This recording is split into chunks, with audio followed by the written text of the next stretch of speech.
there was an undercover case where you guys were buying a grenade launcher. Yeah. Who is selling grenade launchers, and what is the reason to buy one? I have no idea why you'd want to buy one, but we wanted one. Okay. And so we're working with the FBI, and we're doing this big case. I can't talk a lot about it, but I can talk a little bit about it. And we're basically buying guns up and down, from anywhere from San Paulo to Oakland. Okay. And we have mercenaries involved, which are your informants, but they go around making money, and they make a ton of money doing what they do. Really? Yeah. How much do they make? What was the most you've heard of? Well, he was making over $100,000 a year. Just snitching on people. Yeah, and this is setting back people up. yeah. Okay. And you would never, ever in your life think that they're snitches or undercover cops. Wow. And so some of the DEA was involved because we're using some of their undercover cops. And again, they look straight up crooks. I mean, you would never guess that they're undercover cops. So we're buying various guns up and down throughout the Bay Area. The opportunity comes to buy a grenade launcher. So we're going to set this up, and we're working with the DA's office at the time, too. This guy, Sean Pate, he was the lieutenant for their investigations unit. And so me and him had hooked up together, and we're working this case. And we set it all up in front of a Chevy's restaurant. And the car's wired with cameras and sound. And these two guys show up to sell the grenade launcher. And we bought a gun from them before, too, so we know that they could do what they say they're going to do. Well, the undercover officer in this instance was an FBI agent, and he's sitting in the driver's seat. And we're spread out throughout the parking lot and across the street. And you can hear the conversation going on. The two crooks get in the back of the car. The informant's in the front of the car, in the front seat. Well, he gets out so they can do the deal. The crook in the back seat pulls out a Uzi machine gun and points it at the undercover officer's head. Says, "Give me the money." It was only $2,000. Give me the money. Give me the money. And so he does a great job. He puts it in reverse, lets his feet off the brake, and so the car's rolling, and he's pushing the gun away, saying, "Give me a minute. Let me get it out. You got to give me a minute." Well, while that's going on, everybody's on the radio screaming, "It's a rip, it's a rip." Well, a rip is when the crook's going to try and rip us off. Yeah. So as we come swooping in there, I jump out of the car, and I see the informant had reached through the window of the car and grabbed a hold of that gun and was pulling it away from the officer and the crook. And it finally goes around the doorpost, and he yanks it out, and he's holding it. Other guy gets out of the other side, and that turns into a shootout. They're shooting, the FBI agents and the other guy are shooting at each other. Right, but one of the guys has an Uzi. Yeah.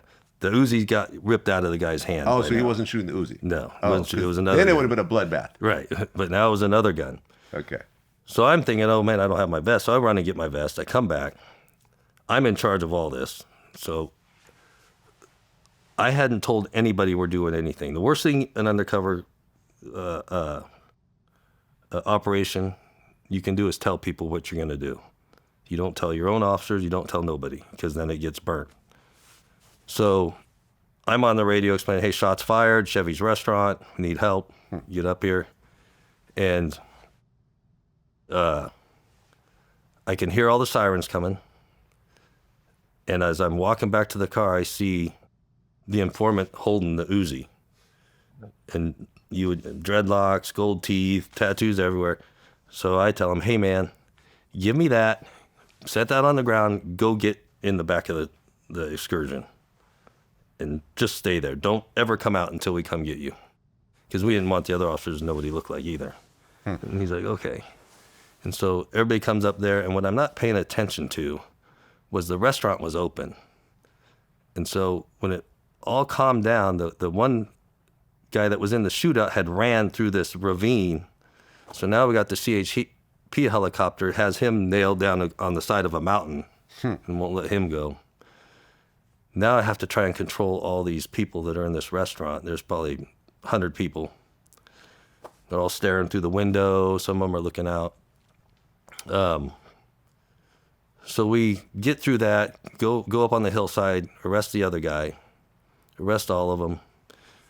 And when something like that happens, you get sequestered and you have to be held and answer a bunch of questions. But everybody was mad at me because I didn't tell them about the operation. And so I remember telling the chief that we're not supposed to tell you what we're doing. But yeah, that buying that grenade launcher didn't work out. And there was no grenade launcher. There was no grenade launcher. Just pictures of it. Just bluffing the whole time? We saw pictures of it, yeah. I was going to say, I've heard a lot of crimes. Growing up in the Bay, you hear of a lot of crimes.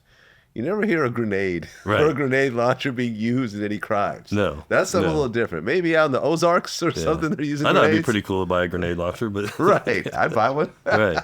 With a flamethrower to go with it? Yeah. Right. Why not? Exactly. Well, you would say that sometimes people get ripped off for drugs and they would call the police to try to report it?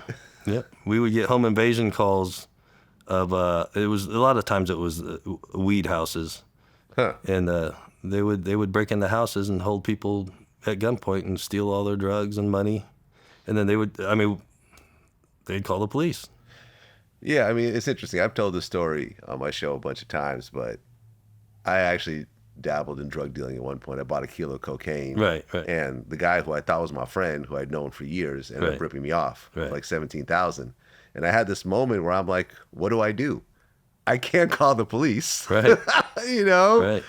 I have to do something violent to try to get this money back. But it was like, I remember thinking like, a crime just occurred and I can't call the police. Right. Now, I wasn't stupid enough to do that, but people were actually stupid enough to do this. Some people are stupid enough to do this. When you get this phone call and say, hey, someone just stole my drugs, Yeah. What do you do in that situation? Well, they don't actually say it like that. They'll say, hey, there's someone broke into our house and robbed us. Okay. And when you get there, you figure out what had happened and what occurred. But there was one guy, 4th and Nevin Park in Richmond was in the Iron Triangle, which was a bad neighborhood, and predominantly black neighborhood. So if you were white and you were in that area, you're probably going to get stopped because you're either lost or you're buying drugs. Mm-hmm. And there was an incident where a guy had showed up there, and he wound up to be a dentist from Marin, this white guy.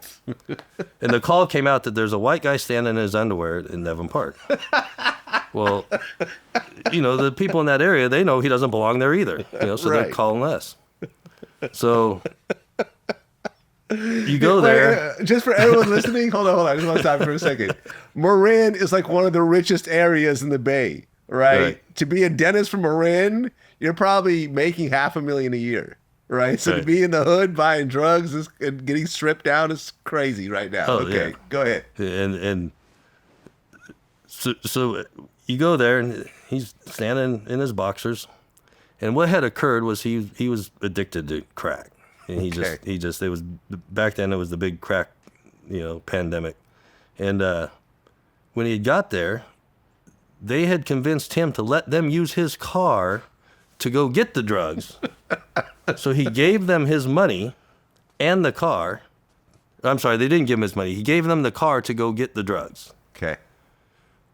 What had happened, we had found out later, was they go and tell their buddies, hey, there's that white dude out there, and he's got money waiting for us to come back with drugs. Go rob him.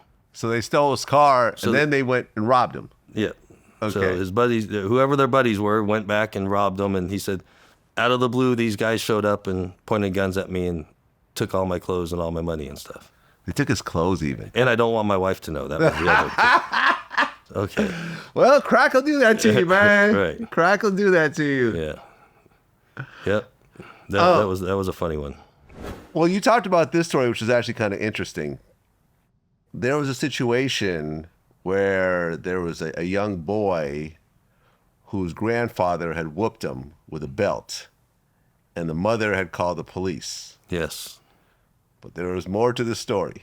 Yes. So what happens? So I was fairly new at the time. I was still in patrol.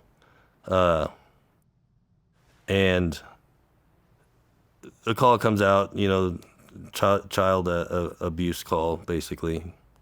And so I go out there to it, and I talk to the mom, and the mom says that my father whipped my son with a belt when he picked him up from school. And I said, well, how bad? And she goes, pretty bad. So I said, let me see. So, and it was just a young kid. He was in second grade, so I can't remember how old he was. Second grade? Yeah, 8 or I can't remember. I was about 7 years old. Yeah, about 7 or 8. Yeah. And he had some welts on his butt, and he had some welts below his butt on his hamstring area behind, on his back of his legs. And so I said, okay. I said, well, where's your father now? Well, he dropped him off and went home. I said, okay. I said, well, this is going to be, above me. I need to call the detectives and let them know what's going on and what they want me to do. Right. CPS probably gets called. Right. And CPS will get involved. Yeah. So I called the juvenile detectives, and they said, well, is he there? I said, no. And they said, well, can you see if you can get him there? So I talked to the mom, and the mom says, oh, yeah, I'm sure he would probably come there. I said, well, let me call him. So she gives me his number, and I call him. I said, hey, sir, I said, we're here. This is what happened with your grandson. He goes, yeah, I did that. I whipped his ass. I said, okay. I said, well, you need to come and talk to us, and some of the juvenile detectives will be here in a little bit. He goes, I'll be right there. He goes, did she tell you what he did? I'm on the phone. I'm like, no, she didn't. I'll be right there. I said, okay. So I wait 5-10 minutes, and he shows up. Nice guy. Very polite, very little irritated. Now he's agitated that, the mom called the police on him. And he walks up and he looks at me, he goes, so she didn't tell you what he did? I said, no. And he looks at her and says, tell the officer what he did. Explain the whole story. And so she goes, well, you still don't need to beat my child like that. And so he goes, no. What he did was in school, he stands up on his desk, pull his pants down, and tells the teacher to suck my dick.